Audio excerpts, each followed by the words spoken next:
Financial allocation which is meant for actually spending the education, the school education children, is it right to use it? I would like to ask the union government through you, sir, that will it assure the parliament that no state will face fund cuts for rejecting a policy not mandated by law? Okay. The same Tamil Nadu state, Government of India is giving financial allocation to PM person. They are dishonest, my dear friends, they are dishonest. They are not committed to Tamil Nadu students. They are not doing justice. They are undemocratic, uncivilized. They are undemocratic, uncivilized.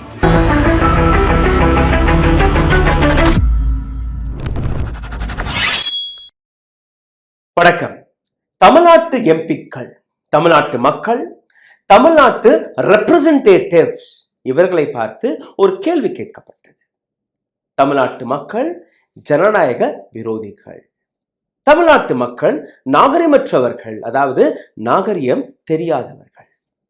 இந்த நாட்டு பார்லிமெண்ட்ல இருந்து இந்த நாட்டு union minister Dharmendra Pradhan தமிழ்நாட்டு மக்களை பார்த்து இந்த கேள்வியை, இந்த வார்த்தைகளை விட்டிருக்கிறார். இதற்கு பின்னாடி இருக்கக்கூடிய காரணம் என்ன? டிஎம்கே எம்பியான தமிழச்சி தங்கபாண்டியன் ஒரு கேள்வியை கேட்கிறார். தமிழ்நாட்டு எஜுகேஷன் சிஸ்டத்திற்காக ஒதுக்கப்பட்ட 2000 கோடி ரூபாய் இதுவரை கொடுக்கப்படவில்லை. கேட்டால் மத்திய அரசாங்கம் எடுத்து வைக்கக்கூடிய வாதம் NEP 2020, அதாவது நியூ எஜுகேஷன் பாலிசி, எந்த மும்மொழி கொள்கையை தமிழ்நாடு எதிர்க்கிறதோ அதை கைவிட்டு இந்த NEP 2020 கையெழுத்திட்டால் மட்டும்தான் இந்த பட்ஜெட்டில் ஒதுக்கப்பட்ட தொகை கொடுக்கப்படும். பார்லிமெண்ட்ல இருந்து தமிழ்நாட்டு மக்கள், தமிழ்நாட்டு குழந்தைகளுக்காக இந்த கேள்வியை கேட்கிறேன். Let the education minister answer to this. Dharmendra Pradhan எழுந்து நின்று பதில் கொடுக்கிறார். இன்னைக்கு தேதி மார்ச் 10, இன்னும் 21 நாட்கள் இருக்கிறது. மார்ச் 31 வரை நாங்க இந்த பணத்தை டிஸ்பஸ் செய்வதற்கு தயாராக இருக்கிறோம். ஆனால் அதற்கு முன்பு தமிழ்நாட்டு அரசாங்கம் த கவர்மெண்ட் ஆஃப் இந்தியாவுடன், அதாவது சென்ட்ரல் கவர்மெண்ட்டுடன் பேச்சுவார்த்தைக்கு வர வேண்டும். எந்த விதமான பேச்சுவார்த்தை? நீங்க NEP 2020 கையெழுத்திட்டால் மட்டும்தான் இந்த பணம் கொடுக்கப்படும். ஏற்கனவே தர்மேந்திர பிரதான் இந்த விஷயத்தை வைத்துதான் பாலிடிக்ஸ் செய்து வருகிறார். ஆனால் தமிழ்நாட்டு அரசாங்கம், MK Stalin, ruling government of Tamil Nadu இல்லை. 2000 கோடி ரூபாய் என்ன 10,000 கோடி ரூபாயாக இருந்தால் கூட தமிழ் பிரைடை நாங்க விட்டு கொடுக்க மாட்டோம். மும்மொழி கொள்கையை நாங்க ஏற்றுக்கொள்ள மாட்டோம். எங்களுக்கு எங்களுடைய மொழி, அதற்கான ஹிஸ்டரி, அதற்கான வரலாறு, அதற்கான கல்ச்சுரல் வேல்யூஸ் அனைத்துமே முக்கியம். ஹிந்தி திணிப்பை நாங்க ஏற்றுக்கொள்ள மாட்டோம். சரி, தர்மேந்திர பிரதான் இங்கே மட்டும் நிற்கவில்லை. அவர் அடுத்தபடியாக கூறுகிறார், ஏன் தமிழ்நாட்டுக்கு மட்டும் இந்த பிரச்சனை? கர்நாடகாவை பாருங்கள், இதே ஆப்போசிஷன் ரூலிங் ஸ்டேட் காங்கிரஸ், அவர்கள் NEP 2020 கையெழுத்து போட்டு விட்டார்கள். ஹிமாச்சல் பிரதேசத்தை எடுத்துக்கொள்ளுங்கள், அவர்களும் NEP 2020 ஏற்றுக்கொண்டு விட்டார்கள், அதாவது நியூ எஜுகேஷன் பாலிசி, புதிய கல்வி திட்டம். இது போன்ற பல்வேறு மாநிலங்கள், பிஜேபி ரூலிங் ஸ்டேட், பிஜேபி நான் ரூலிங் ஸ்டேட்ஸ், அனைவருமே கையெழுத்து போட்டிருக்கிறார்கள். தமிழ்நாடு மட்டும்தான் அடம் பிடித்துக் கொண்டிருக்கிறது. இவர்கள் நான் டெமோக்ராட்டிக், ஜனநாயகத்திற்கு எதிரானவர்கள். இவர்கள் அன்சிவிலைஸ்ட், அதாவது நாகரிகமற்றவர்கள். இந்த நாட்டு எஜுகேஷன் மினிஸ்டர் பார்லிமெண்ட்ல இருந்து தமிழ்நாட்டு மக்களை பார்த்து கேட்ட கேள்வி, யூ ஆர் அன்சிவிலைஸ்ட் என்று. இந்த நபர் எந்த பள்ளியில் படித்தார் என்று எனக்கு புரியவில்லை. அல்ல அந்த மாநிலங்களில் தமிழ்நாட்டுடைய வரலாற்றை பற்றி எடுத்து வைத்தார்களா, அல்ல இந்தியாவை பற்றிய இவருக்கு தெரியுமா என்று எனக்கு புரியவில்லை. So I request the Bhaktas, Sanghis, BJP supporters as well as BJP MPs, please go through my data. ஒவ்வொன்றாக நான் எடுத்துக்காட்டக்கூடிய டேட்டாவை நீங்கள் கவனித்து கேட்டீர்கள், உங்களுக்கு புரிய வரும். The importance of Tamil Nadu, the civilisation of Tamil Nadu, எந்த அளவில் தமிழ்நாடு, தமிழ்நாட்டு மக்கள் இந்த நாட்டிற்கு முக்கியமாக இருக்கிறார்கள் என்று. I'll start with the history of Tamil Nadu's civilization. Sangam era, எத்தனை பேர் படித்திருப்பார்கள் என்று கூட எனக்கு தெரியவில்லை. 500 BCE இருந்து தொடங்கி 300 CE வரை சங்கம் எரா, சேரா, சோலா, பாண்டியா எங்கேயாவது கேட்டிருப்பீர்கள். கேட்கவில்லை என்றால் please Google it. Rome, Greece, அதாவது தமிழ்நாட்டிலிருந்து ரோம் வரை, கிரீஸ் வரை ட்ரேட் நடந்தது. தமிழ்நாட்டிலிருந்து ட்ரேட் நடந்தது. This is what the reality of civilisation of Tamil Nadu. Pallava dynasty 275 CE இருந்து தொடங்கி 897 CE வரை ஹிந்தி எங்கேயும் இருந்திருக்காது. ஹிந்தியோடைய அந்த பர்த்னு நீங்க பார்த்திருக்கல, Hartley 200-300 years. You don't even have literature in Hindi. You don't even have வார்த்தைகள் in Hindi. எழுத்து கூட ஹிந்தியில் கிடையாது.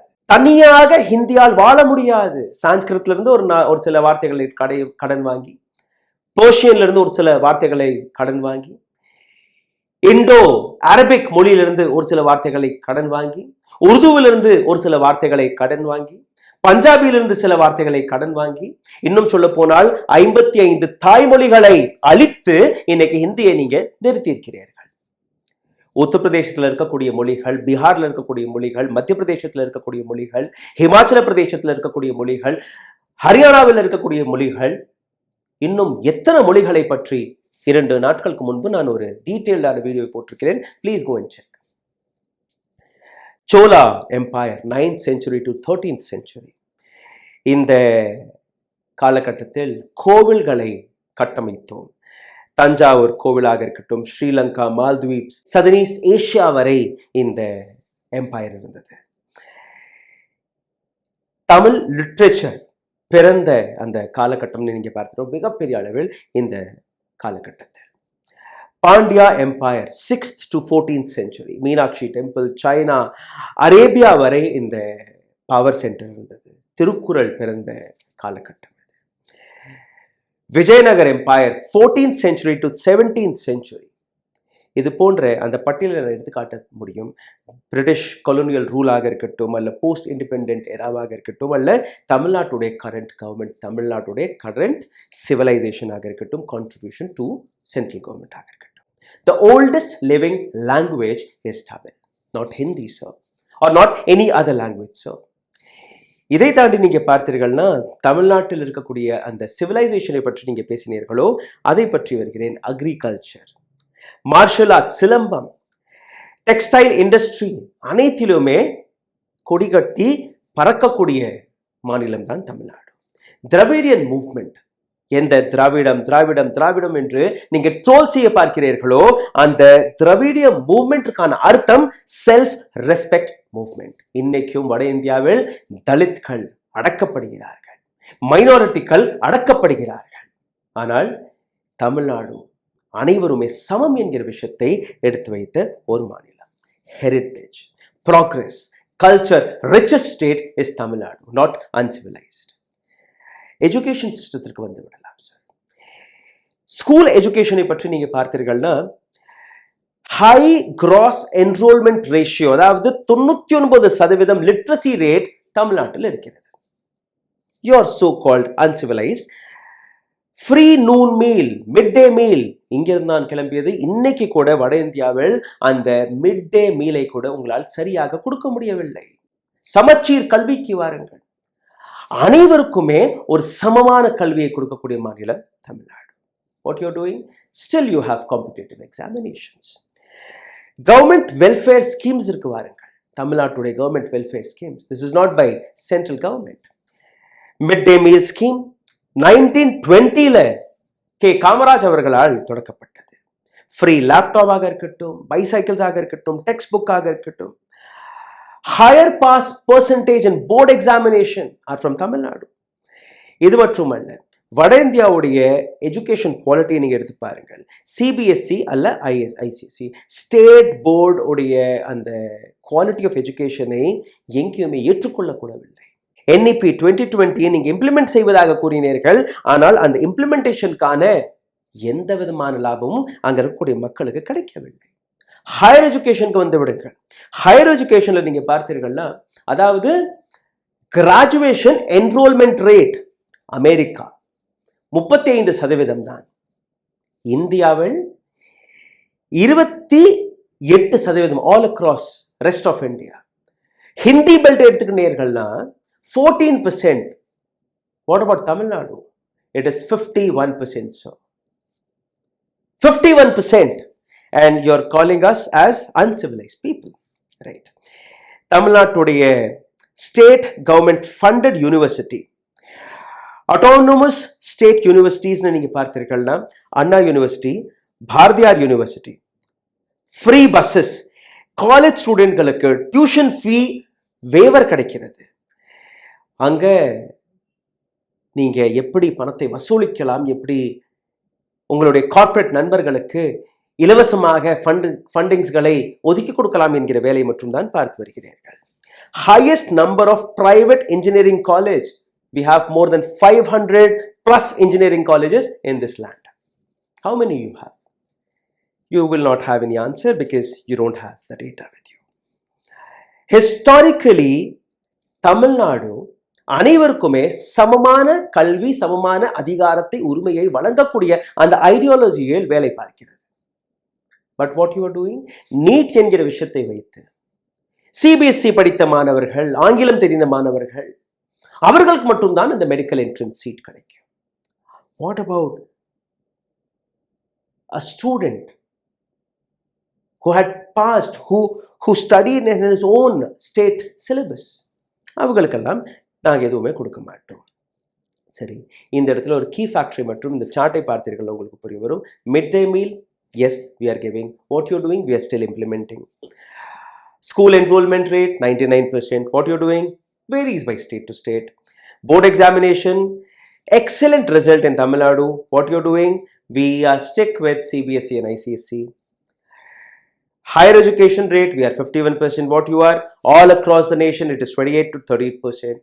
Especially Bihar, Uttar Pradesh, Madhya Pradesh, இதை எடுத்து பார்த்தீங்கன்னா 14%. இது போன்ற இந்த பட்டியலை நீங்கள் பார்க்கலாம். Now I'll come to the education system specifically of 2-3 states. Uttar Pradesh, Bihar, Madhya Pradesh, Rajasthan, Jharkhand and Chhattisgarh. இங்கே நீங்கள் பார்த்தீர்கள்னா 3 language பாலிசியை தமிழ்நாடு எதிர்க்கிறது. அங்க ஹிந்தியை அவர்களுடைய ஸ்டேட் லாங்குவேஜாக அமைத்து விட்டார்கள். If I'm not wrong, 1981 Bihar was the first state to choose Hindi as their national language.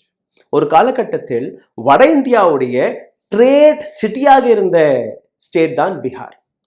இந்தியாவில் இருக்கக்கூடிய ஹைலி எஜுகேட்டட் பாப்புலேஷன் இருந்த ஸ்டேட்டும் பீகார். ஆனால் வாட் ஹேப்பன் ஆஃப்டர் 81? இந்தியாவில் இருக்கக்கூடிய பர் கேபிட்டா இன்கம் எப்படி நீங்க இன்னைக்கு தமிழ்நாடு அண்ட் மகாராஷ்டிராவை பார்த்து கொண்டு இருக்கிறீர்களோ அதை விட பெட்டராக இருந்தது Bihar. Where are they today? Uttar Pradesh have the lowest literacy rate, 67.7. Bihar 63.8, the lowest in India. Madhya Pradesh with 70.6%. Rajasthan with 66.1%. Higher எஜுகேஷனை பற்றி நான் உங்களுக்கு எடுத்து வைத்து விட்டேன். சிவிலைசேஷனுக்கு வந்து விடலாம். லிட்ரஸி அண்ட் எஜுகேஷனை பற்றி நீங்கள் பார்த்தீர்கள்னா 80% ஆல் அக்ராஸ் சதர்ன் இந்தியாவை எடுத்துக்கொள்ளுங்கள். தமிழ்நாடு மட்டுமல்ல, ஆல் அக்ராஸ் சதர்ன் இந்தியாவை நீங்கள் எடுத்துக்கிட்டீங்கன்னா கூட 80.1%. ஹிந்தி பெல்ட்ல it is only 60%.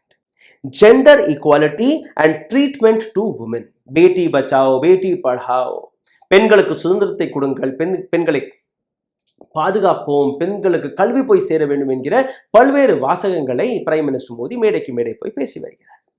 But what is the reality of Tamil Nadu and the Hindi belt, the so called Hindi belt? More women in education and jobs. தமிழ்நாட்டில் இருக்கக்கூடிய, தென்னிந்தியாவில் இருக்கக்கூடிய பெண்கள் தான் அதிகமான இடங்களில் வேலைவாய்ப்பு, எஜுகேஷனில் வேலை பார்க்கிறார்கள். Child marriage is completely eradicated in southern India.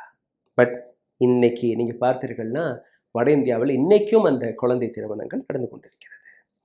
பெண்களுடைய லிட்ரஸி ரேட் 50 to 60% தான். கல்வி அறிவு எந்த அளவில் அங்கே இருக்கிறது என்று நீங்க பாருங்கள். தென்னிந்தியாவில் women actively participates in politics.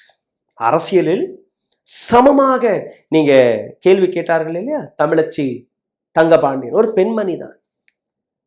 அந்த கேள்விக்கு உங்களால் பதில் கொடுக்க முடியாமல் திணறி யுவர் அன்சிவிலைஸ்ட் என்று கூறிவிட்டீர்கள். தமிழ்நாட்டு வரலாற்றை பற்றியும் தெரியவில்லை, தமிழ்நாட்டுடைய கரண்ட் சிச்சுவேஷனை பற்றியும் உங்களுக்கு தெரியவில்லை. அங்க வட இந்தியாவில் நடக்கக்கூடிய விஷயம் frequent crimes against women, rape, domestic violence, honor killing எல்லாமே வட இந்தியாவில் அதிகமாக நடக்கிறது. law and order and crime rate பாருங்கள் தென்னிந்தியாவில்.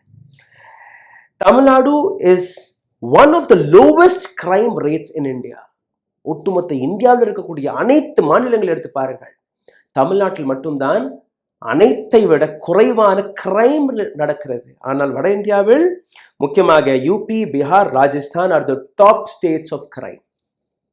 And you want Hindi to be implemented here. Less political violence, இங்கே communal violence என்கிற பேரே இருக்காது. இப்போ நீங்க பார்த்தீர்கள்னா அந்த ஹிந்திக்கு ஆதரவாக சிக்னேச்சர் டிரைவ் எல்லாம் நடத்தி வருகிறார்கள். ஏன்னா எப்படி வட இந்தியாவில் உங்களால் போராட்டங்கள், எப்படி அங்கே கலவரங்களை தூண்ட முடியுமோ இந்த மண்களில் உங்களால் அந்த கலவரத்தை பற்றி சிந்திக்க கூட முடியாது.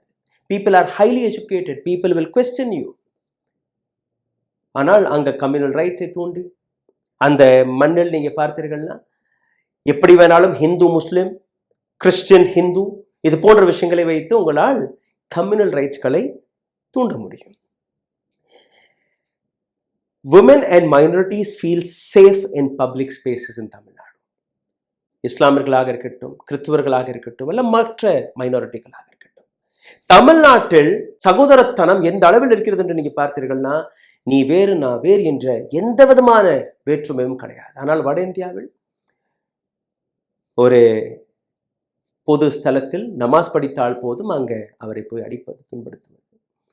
ஒரு சர்ச்சில் போய் நீங்க பிரேயர் செய்தால் அந்த இடத்தில் பஜ்ரங் தள், விஸ்வ ஹிந்து பரிஷத் போன்ற அமைப்புகள், கௌரக்ஷக் சேனா போன்ற அமைப்புகள் போய் அங்க கலவரம் செய்யக்கூடிய பல்வேறு காட்சிகளை நீங்க பார்த்து வருகிறீர்கள். So minorities are not safe there. If you call that as civilization, so we don't want that kind of civilization. So social and cultural behavior ரொம்ப முக்கியமான ஸ்தலம். திராவிடியன் மூவ்மெண்ட் நான் தொடக்கத்திலே கூறியபடி self respect, social justice and ரேஷனலிசம்க்கு எதிராக இங்கே நடந்த ஒரு மிகப்பெரிய போராட்டம். அனைவருமே சமம், அனைவருக்குமே கல்வி போய் சேர வேண்டும், பெண்களுக்கு கல்வி போய் சேர வேண்டும், பெண்களுக்கு சம உரிமை கிடைக்க வேண்டும். பிராமணிசம் அதை எதிர்த்து நடந்த ஒரு போராட்டம், ஆதிக்கத்தனத்தை எதிர்த்து நடந்த அந்த போராட்டம். அதற்கான ரிசல்ட் தான் இன்னைக்கு தமிழ்நாட்டுடைய இடம் டாப் ஸ்டேட்ல இருக்கிறது. லெஸ் சூப்பர்ஸ்டிஷியஸ், மூட நம்பிக்கை தமிழ்நாட்டு மக்கள் மனதில் ரொம்பவே குறைவாக இருக்கிறது. இப்போ ஒரு படம் வந்திருக்கிறது, அந்த படத்தை பார்த்த உடனேயே படம் முடிந்தவுடன் அந்த எந்த ராஜாவை பற்றி அந்த படம் இருந்ததோ அந்த ராஜாவுடைய கோட்டைக்கு கூட்டம் கூட்டமாக போயிட்டார்கள். கையில ஜல்லடை எடுத்துட்டு அங்க போய் சலிக்கிறாங்க மண்ணை. எதுக்கு? அந்த மண்ணில் தங்கமெல்லாம் இருப்பதாக அந்த படத்துல காட்டினாங்க. அதனால நாங்க தேடுறோம். போலீஸ் போய் அவர்களெல்லாம் விரட்டிய காட்சிகள் சோஷியல் மீடியாவில் இருக்கிறது. This is what the education system there and what you have here. Political awareness and கவர்னன்ஸுக்கு வந்து விடுங்கள்.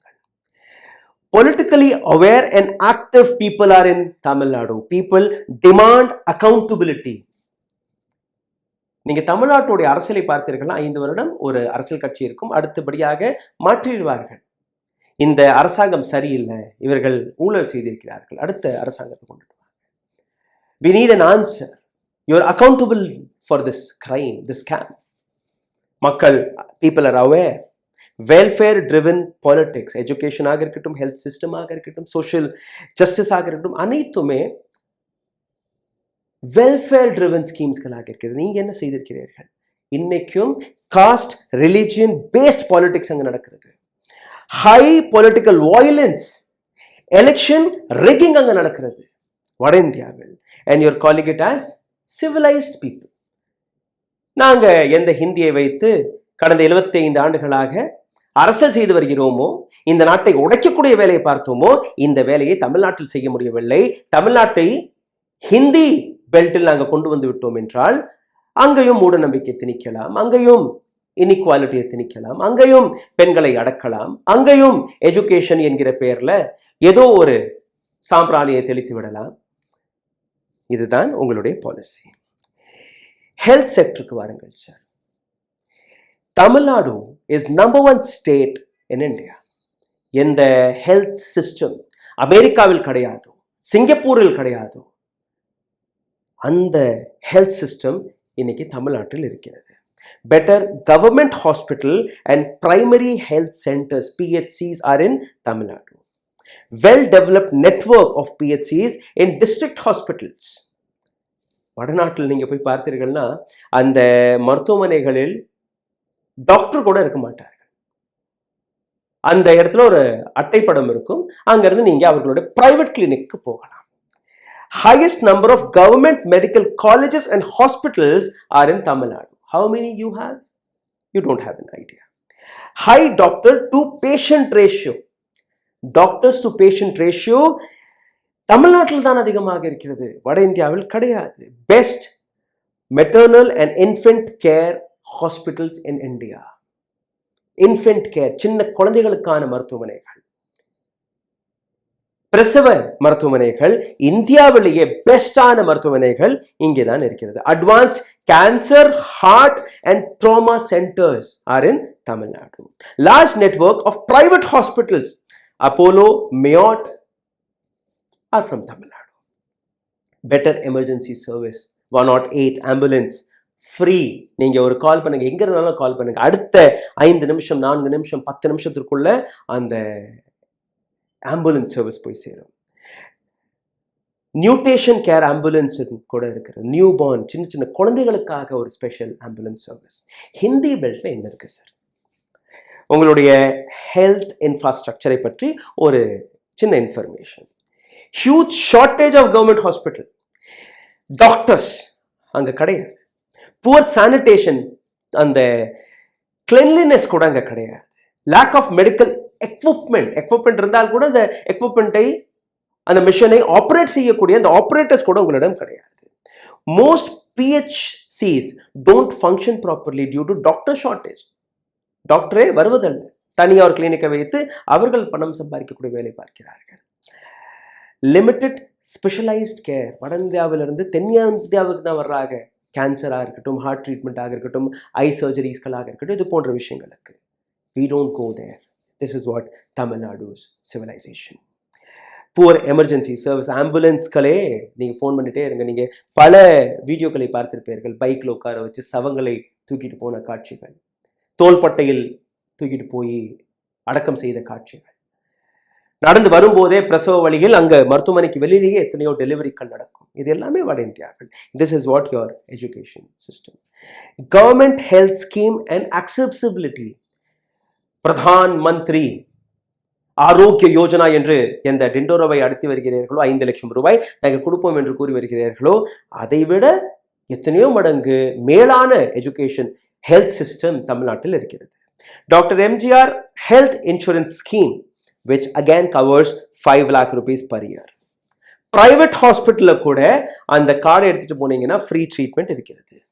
Strong public health care system, free dialysis centres இங்கே இருக்கிறது, ஃப்ரீ ஹார்ட் சர்ஜரிஸ் இங்கே நடக்கிறது, ஃப்ரீ ஐ சர்ஜரிஸ் இங்கே நடக்கிறது, well equipped primary health centres இங்கே இருக்கிறது. ஹிந்தி பெல்ட்டில் இதில் எதுவுமே கிடையாது. மெடிக்கல் எஜுகேஷனுக்கு வாருங்கள், நம்பர் ஆஃப் டாக்டர்ஸ்க்கு நீங்கள் வாருங்கள். 72 government and private medical colleges are in India, the highest number in India. High number of MBBS and specialized doctor come from Tamil Nadu. உங்களுடைய நீட்னால இதெல்லாம் நடக்கவில்லை சார், நீட்டுக்கு முன்னாடியே இதெல்லாம் நடந்துட்டு இருந்துச்சு. Many North Indian students come for their studies, medical studies to Tamil Nadu. And you are calling Tamil Nadu as uncivilized. Better doctor to patient ratio, which is 1000 நபர்களுக்கு ஒரு டாக்டர், 1000 பேர் மேல ஒரு டாக்டர் தமிழ்நாட்டில் இருக்கிறாங்க. And do you have? No. கடைசியில் infrastructure and development, Tamil Nadu versus Hindi belt, இதை பார்த்து விடுங்கள். ரோட் அண்ட் ஹைவே இன்ஃப்ராஸ்ட்ரக்சர், கடந்த 10 ஆண்டுகளாக எங்க திரும்பி பார்த்தாலும் வந்தே பாரதோடைய ரிப்பன் கட் ஆகுது, ஹைவேயோடைய ரிப்பன் கட் ஆகுது. இங்க நாங்க ரோடு போட்டுட்டோம், அங்க நாங்க ரோடு போட்டோம், ஆனா போட்ட அடுத்த நிமிஷமே நீங்க பார்த்தீர்கள்னா அந்த பாலம் இடிந்து விடுகிறது, அங்க போடப்பட்ட ரயில் நெட்வொர்க் இடிந்து விடுகிறது. ஆனால் Tamil Nadu well connected road and highways, one of the best state highway network in India. Golden correlation highway express pass through Tamil Nadu. Well maintained rural roads, அதாவது தமிழ்நாட்டில் இருக்கக்கூடிய சின்ன சின்ன கிராமங்களுடைய ஸ்ட்ரீட் ரோட்ஸ்களை போய் பாருங்கள், உங்களுடைய ஹைவே விட பெட்டராக இருக்கும், தரமான ரோட்ஸ். இங்கே அப்படி ரோட் தவறா போட்டாங்கன்னா அங்கேயே ஃபோன் எடுத்துட்டு அங்கேயே அங்கே இருக்கக்கூடிய கலெக்டரை கூப்பிட்டு அந்த பஞ்சாயத்து ஆஃபீஸர் கூப்பிட்டு அதை சோஷியல் மீடியாவில் போட்டு அந்த ரோட்டை மறுபடி போடக்கூடிய அந்த கேள்வி கேட்கக்கூடிய ஸ்தானத்தில் தமிழ்நாட்டு மக்கள் இருக்கிறார்கள். We find accountability. Industry and economic டெவலப்மெண்ட்டை பற்றி நீங்கள் பார்த்தீர்கள்னா one of the top industrialised state. Ford, Hyundai, TVS, Ashok Leyland, Nokia, Foxconn factory, even iPhone is coming here. Second highest GDP, Maharashtra, Mumbai தான் ஃபர்ஸ்ட் ஹையஸ்ட்னு சொல்லுவாங்க. அங்கேருந்து நீங்கள் இந்த சோ கால்ட் அடானி, அம்பானி இல்லை பெரிய பெரிய கம்பெனிகளுடைய ஹெட் குவார்ட்டர்ஸை மட்டும் அங்கேருந்து நீக்கி பாருங்க. Tamil Nadu will become number 1. We have focused so much. ஐடியில் நீங்கள் பார்த்தீர்கள்னா TCS, Infosys, Wipro, HCL. Special economic ஜோன்னு நீங்கள் பார்த்தீர்கள்னா we have IT industries here. High job creation எங்கே நடக்குதுன்னா தமிழ்நாட்டில் இருந்து நடக்குது. இன்னும் உங்களுக்கு நம்பர் படி நான் உங்களுக்கு எடுத்து காட்டணும்னா தமிழ்நாட்டுடைய GSDP, which is GST contribution from Tamil Nadu when you compare it with Bihar, MP and Rajasthan. தமிழ்நாட்டுடைய contribution is 820 billion USD per year. அதே மாதிரி நீங்க பார்த்தீர்கள்னா ஜிஎஸ்டிபியில் தமிழ்நாடு 17,97,228, அதாவது இந்தியாவில் 2வது இடம். என்எஸ்டிபியில் நீங்க பார்த்தீர்கள்னா அதாவது per capita net state domestic ப்ரொடக்ஷன்ல தமிழ்நாட்டுடைய இடம் 2021-2022 2,42,339. 23-24 நீங்க பார்த்தீர்கள்னா 3,15,220. அடுத்தபடியாக Uttar Pradesh which is 93,514. We are at 3,15,000. They are still at 93,000. இந்த இடத்தில் how much are you generating, how much are you giving as tax னு நீங்க பார்த்தீர்கள்னா Tamil Nadu paid 44,760 crore, which is 7.4% to the total GDP of India. We are the second highest taxpayers of this country. So, இந்த டேட்டாவுக்கு அப்புறம் please don't call Tamil Nadu people as uncivilized or undemocratic. Thank you so much. ஊடகம் corporate அரசியல்வாதிகளின் கைப்பாவையாக அடிமைகளாக இருந்தது போதும், இனி சாட்டை எடுத்து சுழற்றும் நேரம் வந்துவிட்டது. ஊடகம் பொதுமக்களாகிய உங்களுக்காக உங்களாலேயே இயக்கப்பட வேண்டும். ஊடக சுதந்திரத்திற்காக உங்களின் பங்களிப்பை இன்றே அளித்திடுங்கள்.